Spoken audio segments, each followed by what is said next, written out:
Now, I don't care what side of the political aisle you're on. You're going to want to bookmark today's episode if you're thinking about doing a reverse green card strategy or the expat life or slow travel.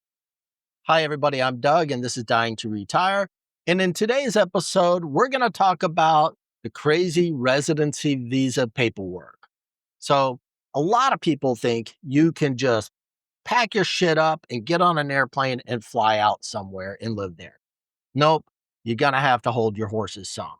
Whether you're fleeing the election results because Orange Man bad, or you're trying to seek somewhere it's cheaper to live because, like the song said, dollar isn't worth shit anymore, or you're chasing the sun because it's colder in a witch's tit where you're at.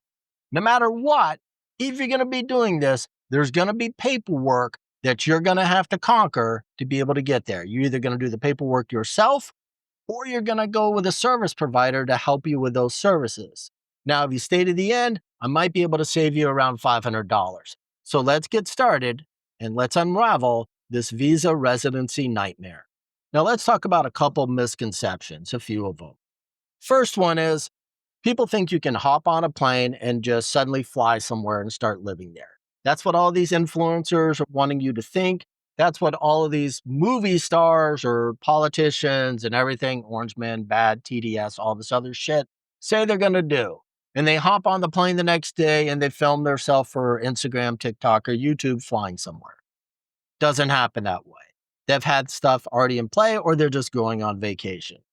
The next thing, people think it's cheap and easy. And that one's very subjective.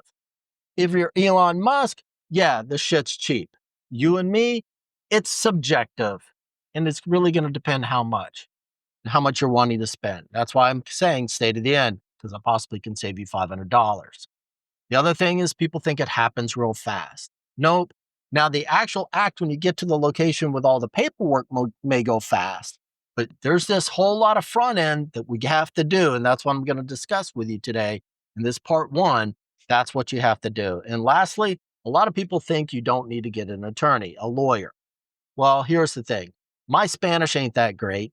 My wife's Spanish is okay, but her reading and writing is not there. We don't know all the laws in Guatemala.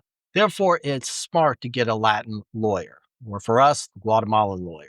So what are my options? I can do a pensioner's residency or a spousal residency. Stay with me. I'm going to talk about the paperwork first that you're going to need. And at the end, I'm going to tell you which route I'm going. Now, before we get into all the documents, I want to talk about this thing called an apostille or apostille.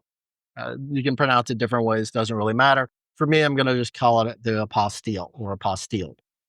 Now, all an apostille is an official certificate that authenticates the origin of the document, the public document, making it legally valid in countries that are part of the Hague Apostille Convention. Now, there's two types of apostilles.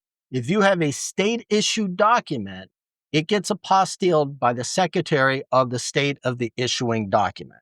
So like if you have a birth certificate, wherever I was born in Texas, it would be the Secretary of State for Texas doing the apostilling for my document. However, if it's a federal issued document, think passport, that gets apostilled by the Department of State's Office of Authentication. So there's two routes that you have to go to get documents apostilled. So let's talk about the documents. The first thing, pretty common, your passport. Everyone's going to want a copy of your passport. Now, what is a certified copy of the passport? Well, it's a clear, high-resolution color copy of your passport that's been notarized that says, yes, this is me. That's a document you're going to have. That one, at the end of the day, when you get it apostilled, will be apostilled by the Department of State Office of Authentication. Next is your background check, the FBI background check.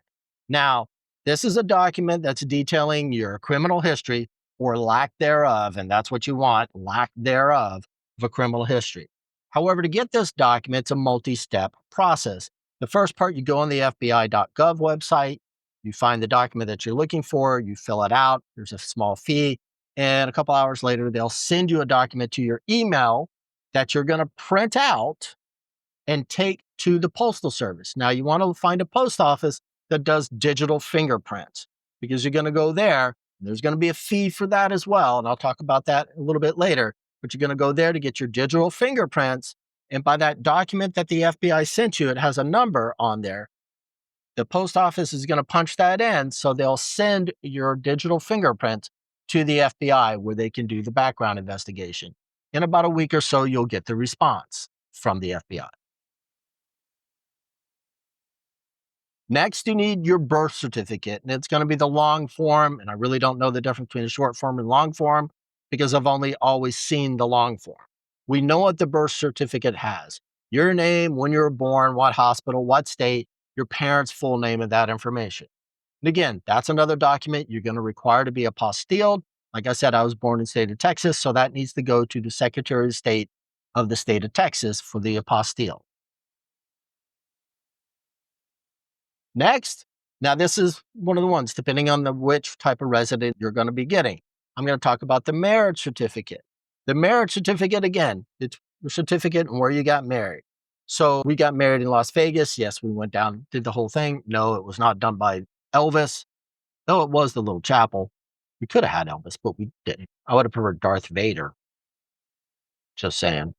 So you can get that done. So I would send it to Nevada's Secretary of State to get it apostilled there versus sending it to the Department of State.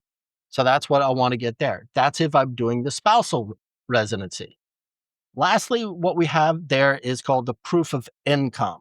Now, this is going to be dependent on where you get it apostilled because you can use multiple different things. It's a certified proof, that guarantees that you have a monthly income. For Guatemala, you require $1,250 in monthly income.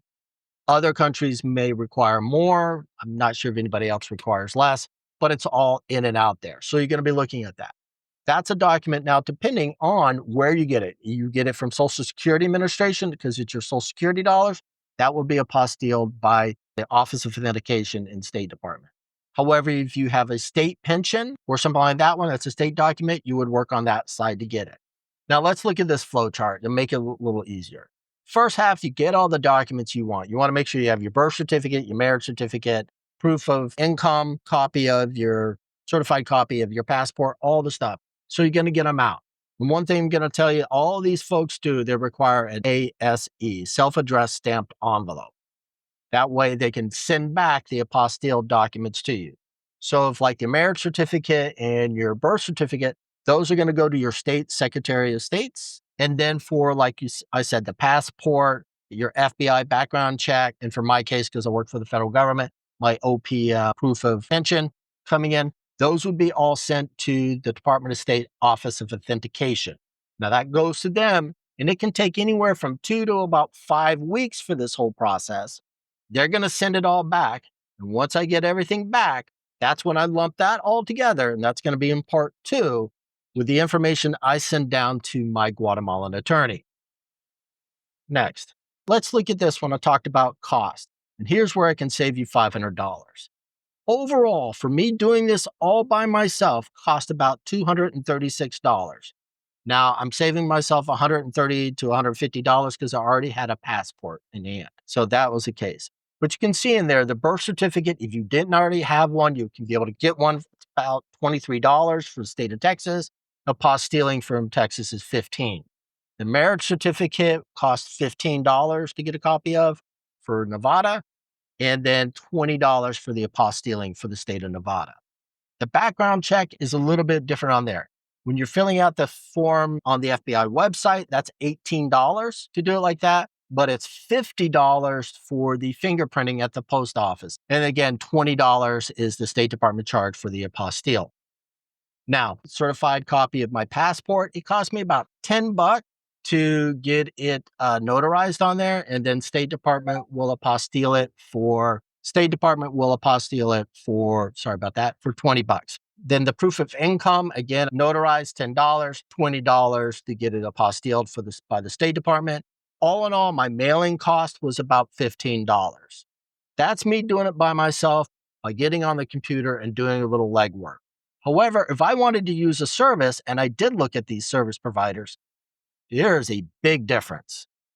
If you use a service provider, and I looked at a couple, and these are the quotes I got, and here's the average out of it, it'll cost me over $800 to do this.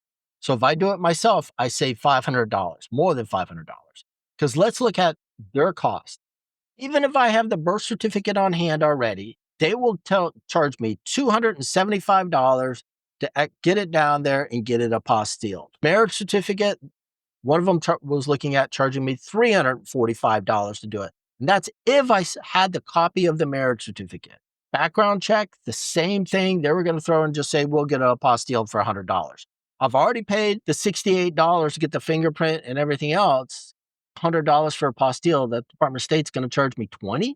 That's kind of ridiculous. And another one after that, the copy of the passport, they were going to throw that in just at cost. So that'd have been another $30. So that's how you save $500. You do it yourself. You get on the computer, you look at things, take your time. Now, they will do these things to make it go faster, but you should be, in my optics, looking at this a couple months out.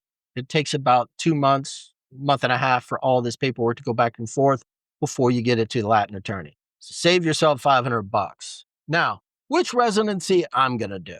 Well, let's look at the options.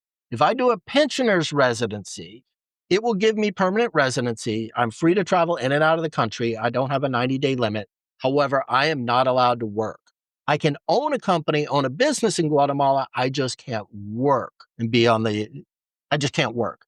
Don't fuck around, because if you get caught working, they can revoke your residency and send your ass home. A lot of people in the United States don't realize other states have immigration laws and they will stick to it, unlike what the United States has been doing for the past 4 or 5 years. So keep that in mind. Also, for the pensioners thing, I have to do annual updates. There's a fee, and I have to revalidate my proof of income every 5 years. The flip side, spousal residency. Let me look at this. Okay. Spousal residency, it gives you direct permanent residency, right? When you're doing that spousal visa. However, you're going to have to prove your marriage, hence the proof marriage certificate, and you're going to have to annually maintain that status that you are still married. Now, there are fees. You have to pay those as well. So it's like marriage. It's unto your death do you part. So you want to keep that in mind. Which one do you want? Spousal or pensioner? I'm actually going to do spousal. All right, let's wrap this up because you guys have been really good and I know you want to get on with your day. What we just covered is the process up to the point where I'm going to turn everything over to my Latin attorney, and that's going to be part 2.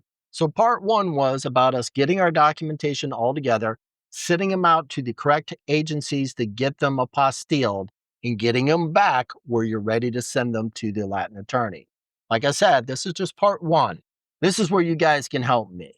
If you're going through the process of getting apostilled in preparation for your reverse green card strategy, or you just want to pick up and move to another country, do me a favor in the comments below. Can you put down how your experiences were? In particular, did you do a lot of this paperwork yourself, or did you rely on a service provider, or a combo of both? And let me know how it went, because hell, I may steal it and it's not going to help a lot of other people. As always, don't forget to like and subscribe. It helps with the algorithms, and it really does keep my wife off my ass. As always, I'm Doug. This is Dying to Retire, and I'll see you guys in the next episode.